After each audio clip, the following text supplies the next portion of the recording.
سورہ کہف میں بہت سی کہانیوں کے ساتھ ایک بہت دلچسپ واقعہ بھی موجود ہے جو کہ حضرت خضر علیہ السلام اور حضرت موسیٰ علیہ السلام کی ملاقات کے بارے میں ہے۔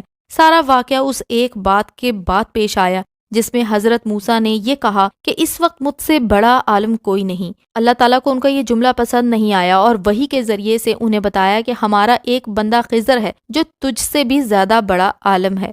حضرت موسیٰ نے پوچھا کہ یا اللہ ان سے ملاقات کیسے ہو سکتی ہے؟ حضرت موسیٰ دیکھنا چاہتے تھے، سیکھنا چاہتے تھے حضرت خضر کے پاس آخر کون سا علم ہے۔ اللہ تعالیٰ نے فرمایا کہ جہاں دونوں سمندر ملتے ہیں وہیں ہمارا وہ بندہ بھی ہوگا جسے مجمع البحرین بھی کہتے ہیں۔ یہ ایک خاص نشانی بتائی کہ حضرت موسیٰ وہیں جا کر حضرت خضر سے ملے۔ یہ آج کے دور کے وائٹ نیل اور بلو نیل ہیں جو کہ مل کر خرطوم بن جاتے ہیں۔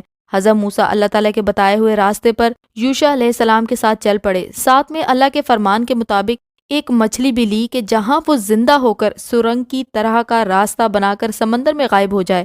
سمجھنا یہی وہ مقام ہے جہاں ہمارا بندہ خضر موجود ہوگا۔ یاد رہے کہ مچھلی کٹی ہوئی تلی ہوئی تھی اور وہ خوراک کے طور پر بھی رکھی گئی تھی کہ وقت آنے پر کھائی جا سکے گی۔ حضرت موسیٰ اور یوشع علیہ السلام سفر پر نکلے تو جب شدید تھکاوٹ اور بھوک کا احساس ہوا تو حضرت موسیٰ نے یوشع سے کہا کہ لاؤ مچھلی کھاتے ہیں۔ تب انہوں نے جواب دیا کہ اوہو، مچھلی تو میرے سامنے زندہ ہو کر اس مقام سے غائب ہو گئی تھی جہاں ہم نے کچھ وقت آرام کیا تھا۔ شیطان نے میرے دماغ سے ہی نکال دیا اور مجھے بھلا دیا اور آپ کو بتانا مجھے یاد ہی نہ رہا۔ حضرت موسیٰ نے کہا کہ وہی تو مقام تھا جہاں ہمیں حضرت خضر نے ملنا تھا، چلو اپنے قدموں کے نشانوں پر چلتے ہوئے وہیں پہنچتے ہیں۔ جب اسی جگہ پہنچے جہاں مچھلی غائب ہوئی تھی تو حضرت موسیٰ کو وہاں ایک علم والا ملا۔ انہوں نے اس سے کہا کہ مجھے بھی اپنا علم سکھا دو۔ حضرت خضر کے پاس وہ علم تھا جو کہ اللہ کی طرف سے دیا گیا تھا، ایسا علم جو خود سے سیکھا نہیں جاتا۔ حضرت خضر کے بارے میں کسی کو معلوم نہیں کہ وہ کون تھے، شاید کوئی فرشتہ تھے یا پھر کوئی انسان جن کو لمبی زندگی دے دی گئی تھی۔ ان کے بارے میں قرآن میں بھی ایسا کچھ موجود نہیں، ہاں لیکن جو علم ان کے پاس تھا وہ اللہ کی طرف سے عطا کردہ تھا جسے انہوں نے سیکھا نہیں تھا۔ حضرت خضر نے حضرت موسیٰ علیہ السلام کے ساتھ سفر شروع کرنے سے پہلے کہا کہ آپ جو بھی دیکھیں گے مجھ سے سوال نہیں کریں گے، میں آخر میں آپ کو خود ہی سب کچھ بتا دوں گا اور میرے ساتھ صبر کے ساتھ چلنا ہوگا بنا کوئی سوال کیے۔ وہاں سے وہ دونوں ایک کشتی میں سوار ہو گئے تو حضرت خضر نے کشتی کا ایک تختہ توڑ ڈالا، جس پر حضرت موسیٰ برہم ہو گئے کہ اس طرح تو کشتی ڈوب جائے گی اور اس پہ بیٹھے ہوئے سب لوگ بھی ڈوب جائیں گے، یہ کیا حرکت کی آپ نے؟ حضرت خضر نے کہا کہ میں نے پہلے ہی کہا تھا کہ تم میرے ساتھ صبر کے ساتھ نہیں چل سکو گے، جس پر حضرت موسیٰ نے کہا کہ بس اب میں نہیں بولوں گا، اب میں آپ کے کام میں بالکل بھی دخل اندازی نہیں کروں گا، آپ جو بھی کریں گے میں بیچ میں نہیں بولوں گا۔ پھر وہاں سے آگے چلے تو حضرت خضر نے ایک لڑکے کو مار ڈالا۔ اس پر بھی حضرت موسیٰ صبر نہ کر پائے اور بولے کہ بے قصور ایک انسان کا قتل کر ڈالا، یہ کیا ظلم کیا ہے؟ اس پر دوبارہ حضرت خضر نے کہا کہ میں نے تم سے پہلے ہی کہا تھا کہ تم میرے ساتھ صبر کے ساتھ نہیں چل سکو گے، جس پر حضرت موسیٰ نے کہا کہ اب اگر میں سوال کروں تو بے شک مجھے اپنے ساتھ نہ رکھنا، اور معذرت بھی کر لی۔ سفر کرتے کرتے تھک گئے تو ایک گاؤں میں جا کر کھانا طلب کیا۔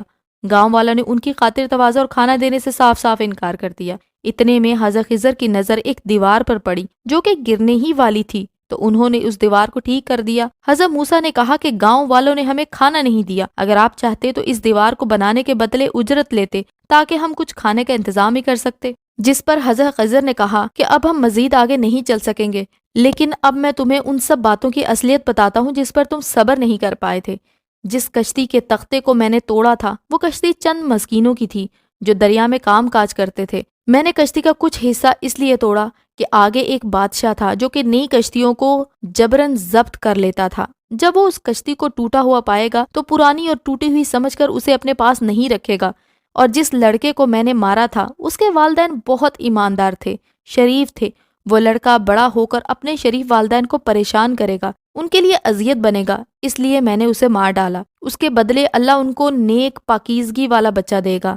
اور جو دیوار میں نے بنائی تھی وہ 2 یتیم بچوں کی تھی، ان کے والد نے اپنا خزانہ اس دیوار کے نیچے دفن کر رکھا تھا تاکہ بچے بڑے ہو کر اس خزانے کو حاصل کر سکیں۔ اگر وہ دیوار گر جاتی تو وہ خزانہ کوئی اور لے جاتا اور ان چھوٹے یتیم بچوں کو کچھ بھی نہ ملتا، اس لیے میں نے وہ دیوار بنائی تھی۔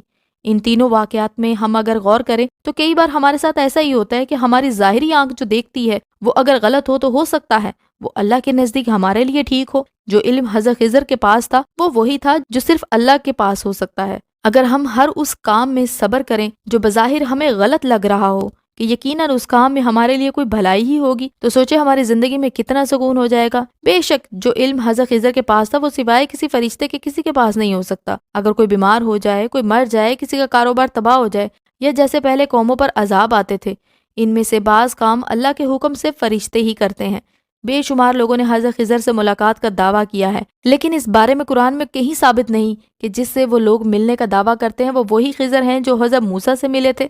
قرآن پاک کے اس واقعے سے ہمیں جو سیکھنے کو ملا وہ یہی تھا کہ ہم اپنے سب معاملات کو اللہ پر چھوڑ دیں، کہ جو بھی ہوتا ہے اس میں ہمارے لیے یقیناً بھلائی ہی ہوگی۔